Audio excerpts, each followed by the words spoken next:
Hi friends, இதயம் சீரியலில் 28th November எபிசோடில் என்ன நடக்குதுன்னு இப்போ நம்ம பார்க்கலாம். இதயம் சீரியல் பற்றின அப்டேட்ஸ் தெரிஞ்சுக்க என்னோடய சேனலை சப்ஸ்கிரைப் பண்ணி வச்சுக்கோங்க. இப்போ பாரதி அந்த குறி சொன்னதை கேட்டு ரொம்ப பயங்கர குழப்பத்தில் இருக்காங்க. அப்போ அவங்க ஏதோ அப்படி ரோடில் நடந்து போயிட்டு இருக்கும்போது அந்த குறி சொல்கிறவங்கள திருப்பியும் பார்க்குறாங்க. திருப்பியும் பார்த்த உடனே அவங்களுக்கு நேராக அவங்கக்கிட்ட போய் கேட்குறாங்க. இந்த மாதிரி அம்மா, எனக்கு எப்போவுமே நிறைய கஷ்டம் தான் இருந்திருக்கு. வாழ்க்கையில் நிம்மதியோ சந்தோஷமோ இப்போ தான் கொஞ்சம் எட்டி பார்க்குது. நான் என் புருஷனை ஏற்கனவே முதல் புருஷனை பிரிஞ்சுட்டு இப்போ தான் 2வது புருஷனோட வாழ ஆரம்பிச்சிருக்கேன். ஆனால் நீங்கள் இப்படி திடீர்னு ஒரு குண்டை தூக்கி போட்டது எனக்கு ரொம்ப வருத்தமாக இருக்குமா. ஸோ ஏதாவது ஒரு வழி இருந்தால் சொல்லுங்கள், நான் என்ன பண்ணுறது அப்படின்னு சொல்லி கேட்குறாங்க. உடனே அந்த குறி சொன்ன அம்மா இந்த மாதிரி நீ கலங்கி நிற்காத, நான் பார்க்குறேன், ஜக்கம்மா என்ன சொல்கிறான்னு கேட்குறேன் அப்படின்னு சொல்லிட்டு அவங்க திருப்பி இப்படி யோசிச்சுட்டு அவங்க எல்லாத்துக்குமே ஒரு பரிகாரம் இருக்கும் அப்படின்னு சொல்லிட்டு ஒரு பரிகாரம் ஏதோ சொல்கிறாங்க. ஸோ அது மியூட் பண்ணிடுறாங்க. நமக்கு என்ன பரிகாரம் தெரியல. பாரதி கிட்ட இதை பண்ணுமா, எல்லாம் ஏதாவது சரியாகும், ஜக்கம்மா அதுக்கப்புறம் உன்னை பார்த்துப்பா அப்படின்னு சொல்கிறாங்க. பாரதியை ஒன்று இதை கேட்டுட்டு நான் கண்டிப்பாக பண்ணிடுறேம்மா அப்படின்னு சொல்லிட்டு வீட்டுக்கு வராங்க. அதுக்கு நடுவில் வீட்டில் ஆதியும் தமிழும் உட்காந்துட்ருக்காங்க.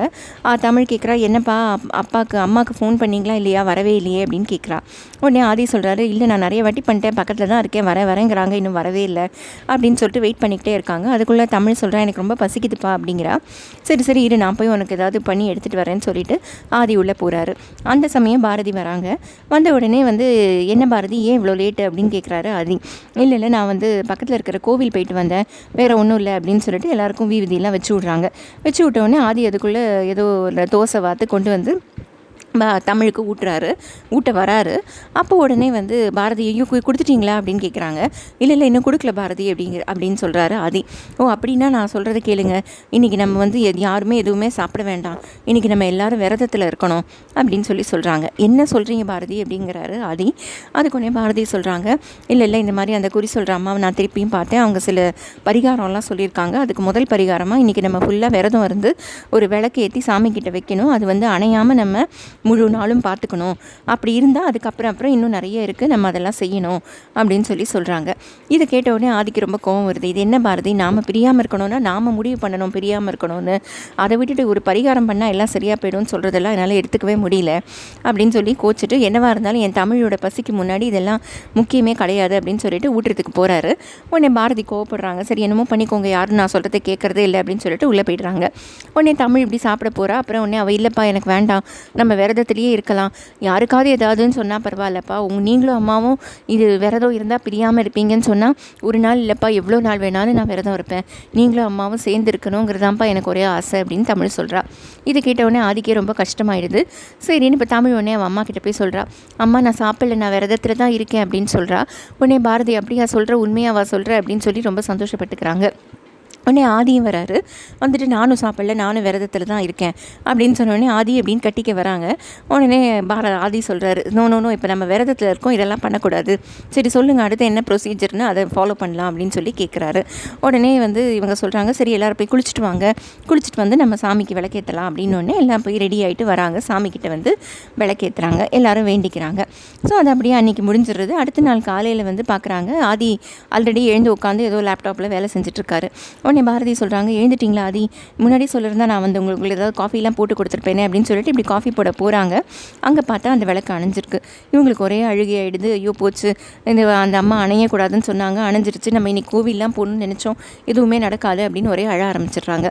உடனே ஆதி கேட்குறாரு, என்ன இப்போ பிரச்சனை, நீங்கள் எத்தனை விளக்கு அணையக்கூடாது அவ்வளோதானே அப்படிங்கிறாரு.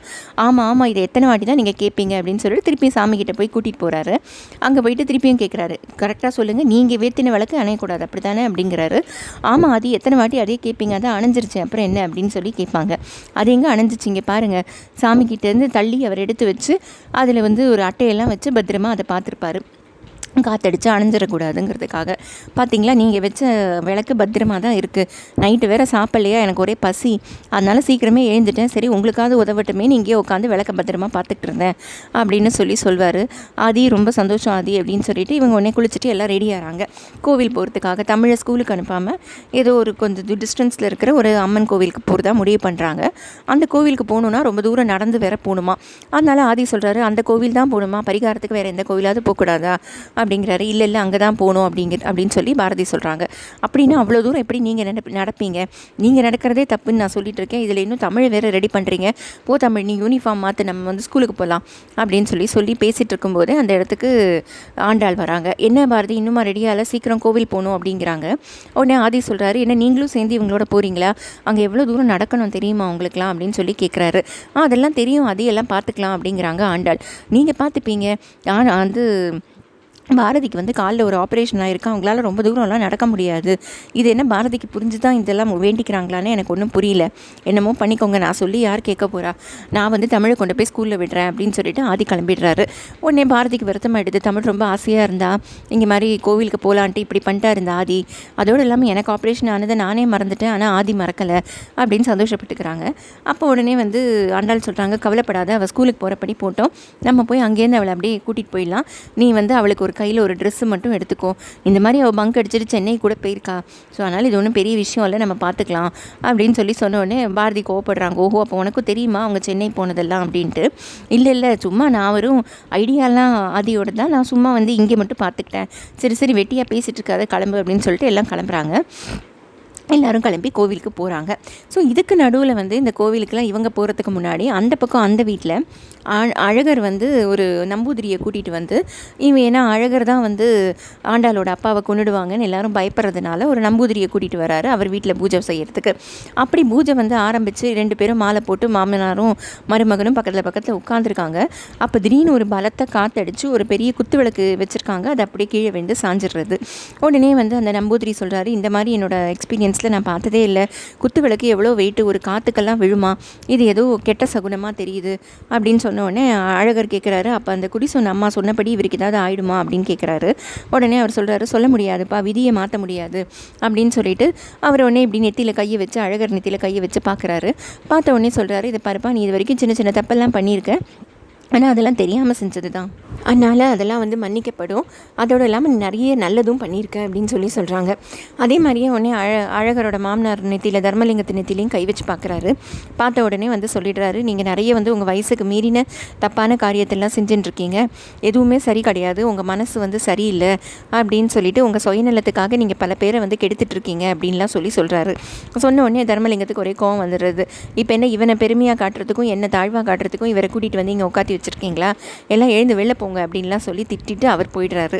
போன உடனே இவர் வந்து அழகர் கேட்குறாரு, சரி அவரை விடுங்க, அவர் ஏதோ கத்திட்டு போகிறாரு, என்னதான் இருந்தாலும் இது உயிர் சம்மந்தப்பட்ட விஷயம், அவர் என் மாமனார் வேறு, சொல்லுங்கள் இதுக்குலேருந்து எப்படி வந்து இந்த கண்டத்துலேருந்து தப்பிக்கிறது அப்படின்னு கேட்குறாரு.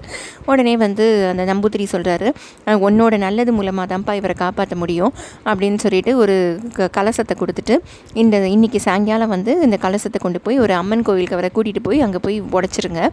அதுக்கப்புறம் வந்து டெய்லி ஈவினிங் வந்து வீட்டில் மஞ்சள் தண்ணி தெளித்து நீங்கள் வந்து வேப்பலையை வந்து சொருக்கி வைங்க, அதை காலையில் எடுத்து முச்சந்தியில் போட்டுருங்க. இந்த மாதிரி ஒரு 3 நாள் பண்ணுங்கள்.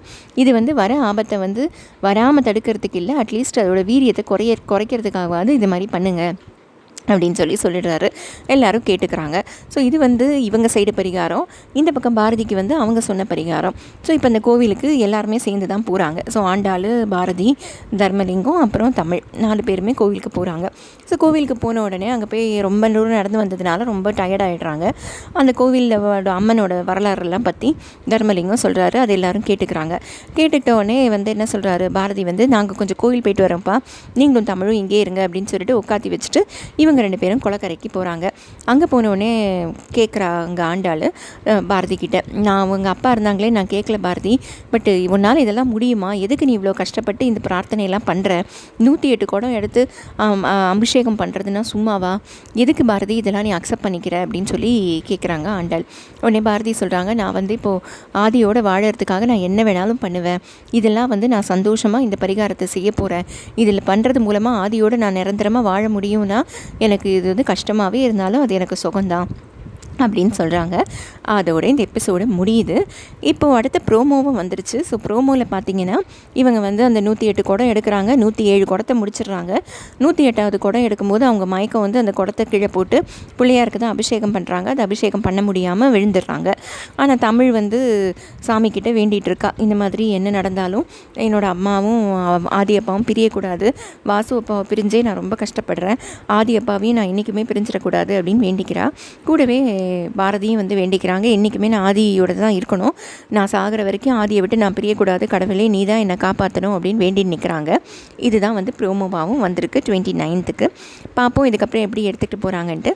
இதயம் சீரியல் பற்றின அப்டேட்ஸ் தெரிஞ்சுக்க என்னோடய சேனலை சப்ஸ்கிரைப் பண்ணி வச்சுக்கோங்க. Thank you friends.